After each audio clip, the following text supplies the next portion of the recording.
خطبے کے لیے یہ اس مسجد کو کھولا جاتا ہے اور اس مسجد میں حج کا خطبہ دیا جاتا ہے۔ نیکسٹ اگر آگے پھر حج کا خطبہ شروع ہو جاتا ہے۔ آپ خاتم النبیین صلی اللہ علیہ وآلہ وسلم نے خطبہ دیا جس میں انسانی مساوات کے متعلق بات کی کہ کسی عربی کو اجمی پر، اجمی کو عربی پر کوئی فوقیت حاصل نہیں ہے۔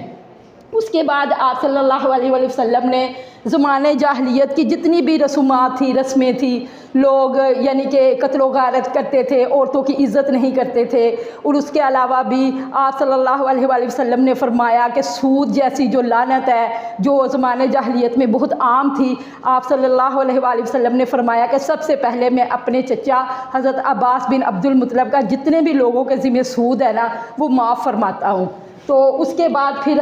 آپ صلی اللہ علیہ وسلم نے اگلا جو ٹاپک یعنی کہ ہیڈنگ ہے وہ ہے صحابہ کرام رضی اللہ تعالیٰ عنہم کی گواہی۔ بیٹا اس کے بعد نبی کریم خاتم النبیین صلی اللہ علیہ وآلہ وسلم نے صحابہ کرام سے پوچھا کہ کیا میں نے اللہ کا پیغام پہنچا دیا ہے؟ تمام صحابہ کرام رضی اللہ تعالیٰ عنہم نے کہا بے شک آپ نے اللہ کا پیغام بھی پہنچا دیا ہے، رسالت کا حق بھی ادا کیا ہے اور امت کی خیر خواہی کی ہے۔ پھر نبی کریم خاتم النبیین صلی اللہ علیہ وآلہ وسلم نے اپنی انگلی کو اٹھایا اور کہا کہ اے اللہ گواہ رہنا، یعنی کہ جو صحابہ کرام رضی اللہ تعالیٰ عنہم کی جو گواہی ہے اس پر نبی کریم خاتم النبیین صلی اللہ علیہ وسلم نے اللہ تعالیٰ کو بھی گواہ بنایا۔ اور صحابہ کرام رضی اللہ تعالیٰ عنہم سے اللہ کے نبی خاتم النبیین صلی اللہ علیہ وآلہ وسلم نے پوچھا کہ کیا میں نے اپنا یعنی کہ رسالت کا حق ادا کر دیا ہے؟ تمام نے فرمایا کہ بے شک آپ نے اللہ تعالیٰ کا پیغام بھی پہنچا دیا ہے، رسالت کا حق بھی ادا کر دیا ہے اور امت کی خیر خواہی بھی کی ہے۔ اس کے بعد نبی کریم خاتم النبیین صلی اللہ علیہ وآلہ وسلم نے اپنا یعنی کہ اپنے انگلی کو اٹھایا اور آسمان کی طرف انگلی کو کیا اور کہا اللہم اشہد، اللہم اشہد، اللہم اشہد، 3 دفعہ آپ نے یہ جملے دہرائے۔ اس کے بعد بیٹا فاصلے خطبہ حجۃ الوداع آ جاتا ہے۔ اس میں یہ ہے کہ اس حجۃ الوداع کے اس خطبے کے دوران یوم عرفہ کے مقام پہ ہی یعنی یوم عرفات کے میدان میں ہی جہاں آپ خطبہ فرما رہے تھے وہاں پہ آخری جو قرآن مجید کی جو آیت ہے وہ نازل ہوئی الیوم اکملت لکم دینکم واتممت علیکم نعمتی ورضیت لکم الاسلام دینا، کہ اس میں آپ خاتم النبیین صلی اللہ علیہ وآلہ وسلم کو اللہ تعالیٰ نے فرما دیا کہ آج کے دن میں نے تمہارے لیے تمہارا دین مکمل کر دیا ہے اور تم پر اپنی نعمت پوری کر دی ہے اور تمہارے لیے اسلام کو بطور دین پسند فرمایا ہے۔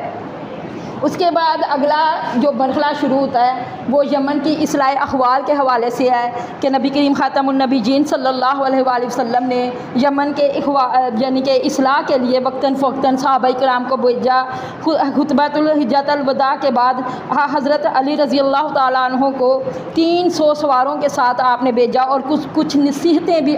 انہیں دیں۔ ان کو نصیحت کی کہ سب سے پہلے تو تم نماز کا بتانا، اگر لوگ نماز ادا کرنے لگ جائیں گے تو پھر ان کو یہ بتانا کہ تم پر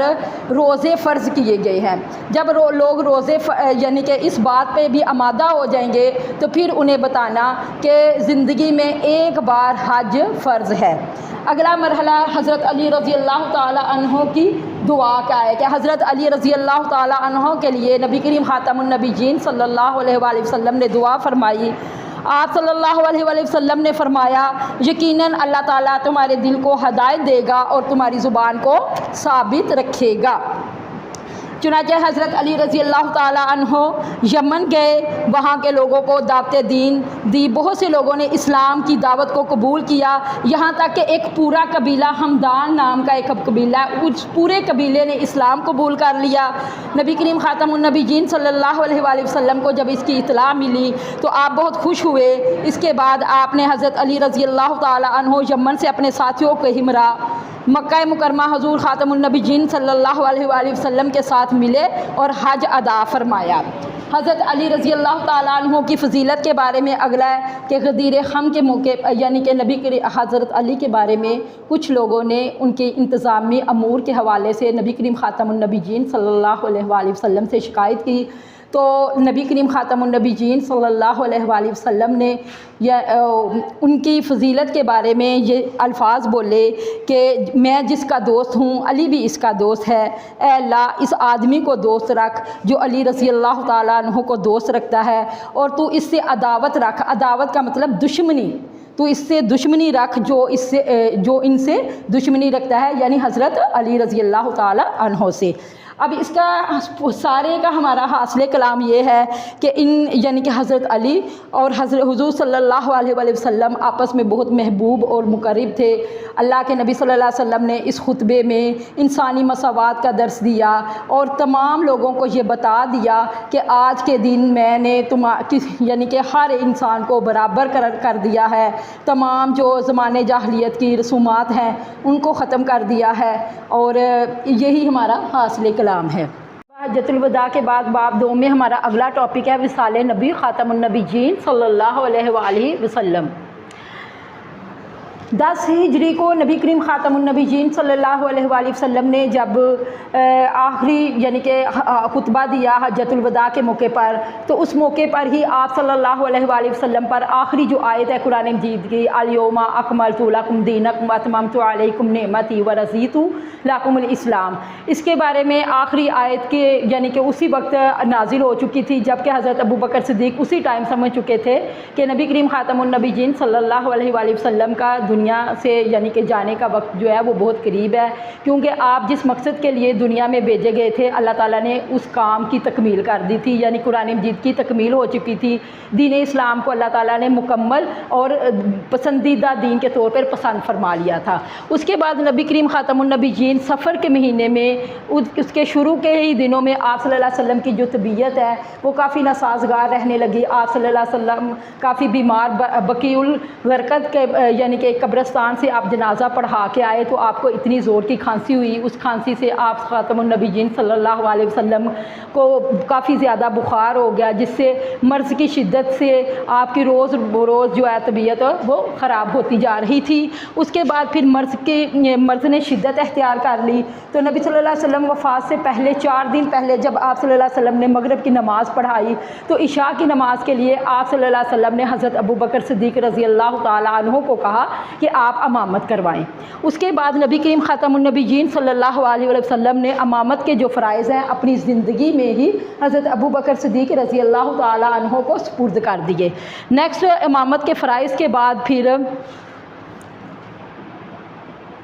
بس یہ تھوڑا سا ادھر سے کاٹ دیجیے گا، یہ دوبارہ فرائض جو ہیں وہ آپ خاتم النبیین صلی اللہ علیہ وآلہ وسلم نے اپنی زندگی میں ہی حضرت ابو بکر صدیق کو سونپ دیے۔ حضرت ابو بکر صدیق کو سونپنے کے بعد آپ خاتم النبیین صلی اللہ علیہ وسلم نے صدقہ خیرات کے بارے میں تمام صحابہ کرام کو درس دیا، ان سے صدقہ خیرات کے بارے میں بات کی۔ وصال سے 1 دن قبل نبی خاتم النبیین نے تمام غلاموں کو آزاد کر دیا، اور آپ خاتم النبیین صلی اللہ علیہ وسلم کے پاس جو چند دینار تھے نا وہ بھی آپ نے صدقہ خیرات کے طور پر دے دیے، اور آپ نے فرمایا کہ میرا ورثہ جو ہے وہ دینار کی شکل میں تقسیم نہیں ہوگا، میں نے اپنی بیویوں کے خرچ کے اور اپنے عاملوں کی اجرت یعنی کہ جو تنخواہ ہے کے بعد جو کچھ چھوڑا ہے وہ سب صدقہ ہے۔ اس کے بعد نبی صلی اللہ علیہ وسلم کا وصال کا دن یعنی کہ جس دن آپ صلی اللہ علیہ وسلم اس دنیا سے رخصت ہوئے وہ دن آ گیا۔ سب سے پہلے وصال کے دن صبح کی نماز کے وقت آپ خاتم النبیین صلی اللہ علیہ وسلم نے وصال کا دن بہت قریب آ گیا، اس دن آپ نے اپنے لختے جگر اپنی بیٹی حضرت فاطمہ رضی اللہ تعالیٰ عنہ کو بلایا، ان سے آپ نے 2 باتیں کی۔ پہلی بات پر تو وہ رونے لگ گئی، دوسری بات پہ وہ مسکرانے لگ گئی۔ اس کے بعد حضرت عائشہ جو آپ کی زوجہ مطہرہ تھی، مطہرات میں سے تھی، انہوں نے حضرت فاطمہ سے پوچھا تو حضرت فاطمہ نے بتایا کہ پہلی دفعہ میرے بابا جان نے کہا تھا کہ میں بہت جلد تم سے جدا ہونے والا ہوں، تو میں رونے لگ گئی، اور دوسری دفعہ میرے بابا جان نے مجھے بتایا کہ میرے اہل بیت گھرانے میں سے سب سے پہلے تم ہی مجھ سے ملو گی، تو میں مسکرانے لگ گئی۔ اس کے بعد پھر اگلا مرحلہ نبی کریم خاتم النبیین صلی اللہ علیہ وسلم نے چند صحابہ کرام رضی اللہ تعالیٰ عنہم کو بلایا، انہیں چند نصیحتیں کی، انہیں وصیتیں کی اور انہیں کہا کہ نماز کی پابندی کرنا میرے بعد، یعنی کہ نماز کو نہ چھوڑنا، اور میں تمہارے درمیان دو چیزیں چھوڑ کے جا رہا ہوں، ان میں ایک میری سنت اور دوسرا قرآن مجید ہے، اگر تم اسے مضبوطی سے تھامے رکھو گے تو کبھی گمراہ نہیں ہوگے۔ اس کے بعد پھر نبی کریم خاتم النبیین صلی اللہ علیہ وآلہ وسلم نے وصال سے قبل، یعنی کہ وصال سے پہلے جو ارشادات فرمائے، ان میں حضرت ابوبکر ارشادات فرمائے، ان میں آپ نے آخرت کو یعنی کہ کہا کہ ایک بندے کو دنیا اور اس کی رونقیں دکھائی گئی ہیں اور لیکن اس نے آخرت کو پسند کیا ہے۔ جب حضرت ابوبکر صدیق رضی اللہ تعالیٰ عنہ نے یہ بات سنی تو وہ سن کر رونے لگ گئے۔ لوگوں نے حیرانگی سے پوچھا اور حیران ہوئے کہ اس جملے کی مسئلہ یہ تھا کہ لوگ اس جملے کی گہرائی کو سمجھ نہیں سکے تھے۔ اور اس کے بعد پھر نبی کریم خاتم النبیین صلی اللہ علیہ وسلم اہل بیت، یعنی اہل بیت کہتے ہیں آپ کے گھر والوں کو، اطہار کا مطلب ہوتا ہے پاکیزہ، رضی اللہ تعالیٰ عنہم، اللہ تعالیٰ ان سے راضی ہو گیا، سے محبت کا اظہار کہ آپ نے اپنے نواسوں کو، حضرت امام حسین کو اور حضرت امام حسن کو بلایا، ان کے ساتھ یعنی کہ حسن سلوک، ان کو بلا کر چوما اور صحابہ کرام کو ان کے ساتھ حسن سلوک کرنے کی تلقین کی، نماز کی حفاظت اور زیر دست افراد سے حسن سلوک کی بھی وصیت فرمائی۔ جب آخری لمحات کا آغاز ہوا تو اس وقت آپ کا سر مبارک جو تھا وہ حضرت عائشہ رضی اللہ تعالی عنہا کے کی گود میں تھا، تو آپ صلی اللہ علیہ وآلہ وسلم نے آسمان کی طرف انگلی اٹھائی اور کہا کہ اللہم بالرفیق الاعلیٰ، اے اللہ مجھے بلند